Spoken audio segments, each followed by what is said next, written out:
Welcome to another What If episode here on the channel. Today we'll take a look into yet another crazy Zeppelin fan theory. What if Physical Graffiti was released as a single album? Well, it would have been a single LP. Thank you very much for watching. But seriously, what if Physical Graffiti was released as a single album? What about the domino effect on Led Zeppelin's discography from 1975 on? Now I want to thank my friend and subscriber Frantic Dav, who went on a small holiday with his wife in New York City and got me a special Physical Graffiti shirt at 96 and 98 St. Mark's Place. They of course listened to Kashmir on site. It's the Zeppelin thing to do up there. And yes, they asked the lady at the store if they had tea for one, but apparently the owner is tired of this question. And just a quick reminder, you can check my 4-part documentary on Physical Graffiti here on the channel. Okay, let's talk about the alternate timeline for graffiti. November 1974, Jimmy Page puts the finishing touches on a long and dreaded mixing stage for Led Zeppelin's 6th studio album. Word on the street is that of massive walls of chords and hard-rocking grooves, with the possibility of the band releasing their first ever double album. But after much discussion and group meetings, they decided to issue a single vinyl.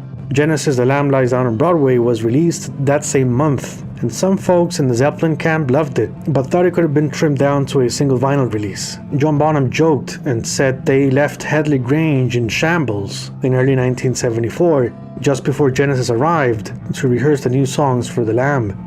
Led Zeppelin's first Swan Song album hit the stores on February 24th, 1975. A 7-track collection of songs, it was their second most lengthy LP since their debut. Side A had Custard Pie, followed by a blues epic, In My Time of Dying. Sick Again was next in full Zeppelin swagger mode before a grand side finale, In the Light, where a couple of minutes were cut from the final mix. Side B featured a trilogy of epics, An Army of Guitars, 10 Years Gone, with some minutes at the end cut as well, Trample Underfoot, and the revolutionary mid-70s track, Kashmir.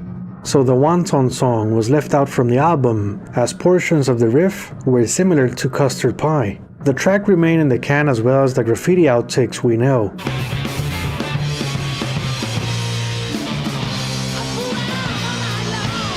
The Rover was discarded as Sick Again had a similar mood, and well, early rehearsals of the song had some Rover in there.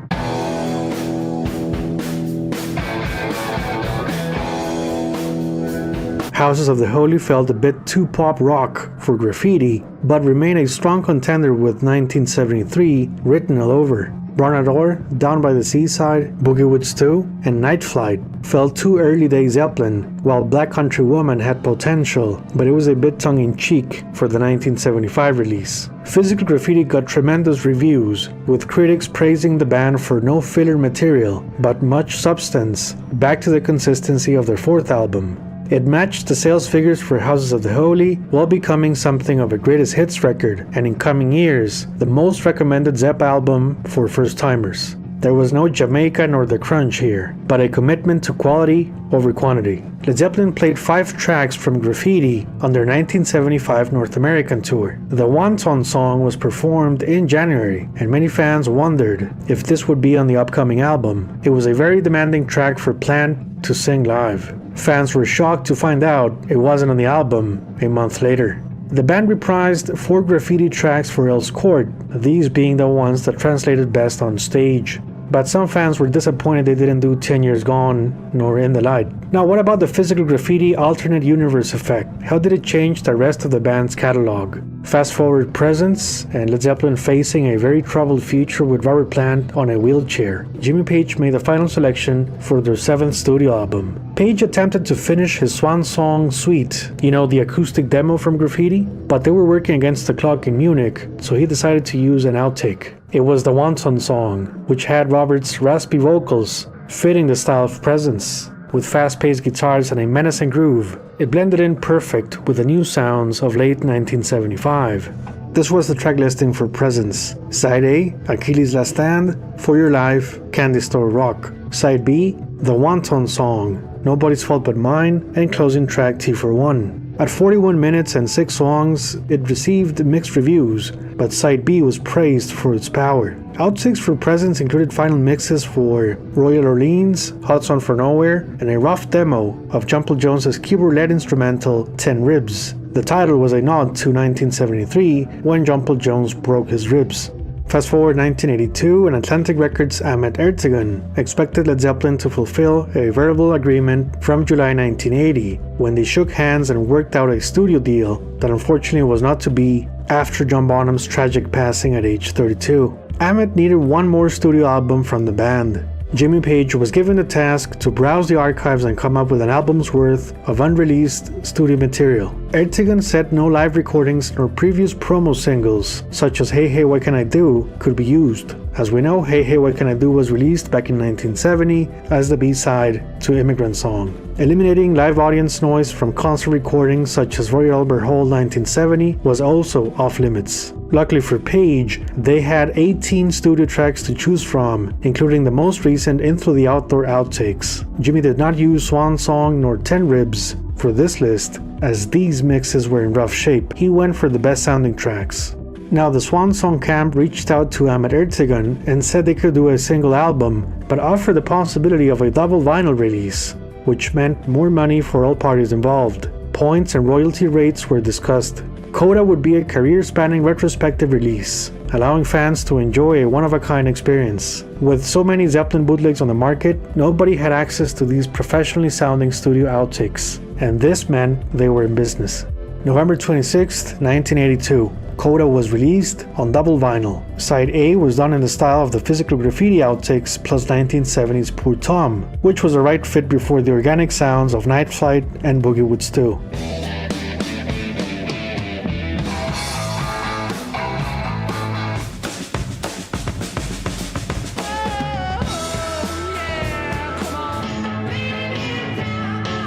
Side B had both outtakes from Presence, plus another batch of graffiti outtakes, as well as 1978's Ozone Baby, along the lines of Robert's playful vocals. Hey, hey, mama, what's man I know when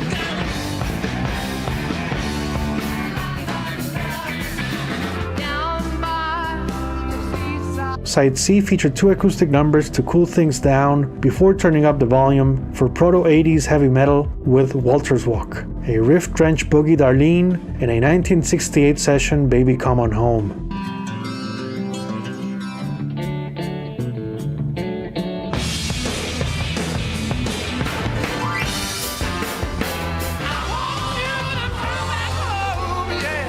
Side D left a heavy attack last. It was John Bonham's side, a fitting tribute and drum masterclass that showed the world why Led Zeppelin could not carry on as they were.